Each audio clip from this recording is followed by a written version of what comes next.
natin para sa lagay ng ating panahon ngayong tanghali ba ng January 21, 2024 na kung saan sa ngayon ay mas bumaba po ang hanging amihan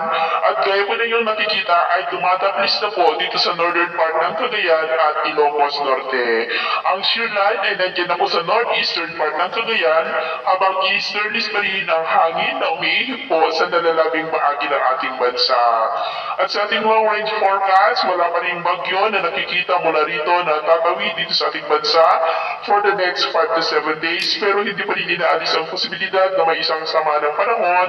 bago po matapos ang buwan na ito at ang development nito ang ating babantayan kung matutuloy po yan o hindi. At sa lagay ng ating panahon, ngayong tanghali ay maayos pa rin ang panahon sa malaking bahagi ng ating bansa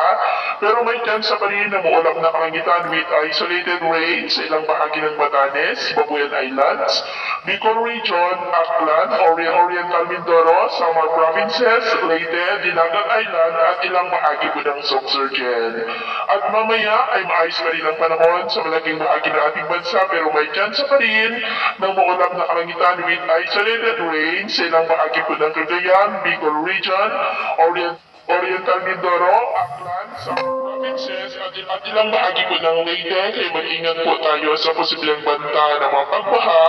at pagguho ng lupa.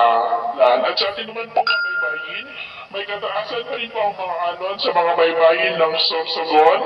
Eastern Samar, hanggang dyan po sa silangang baybayin ng Mindanao na ang mga alon po ay posibleng aabot hanggang po sa 2 to 2.5 meters height. Iwasan muna natin ang papalaot dyan po sa mga may kulay pula para mas makaiwas sa mga sakunang pangkaragatan.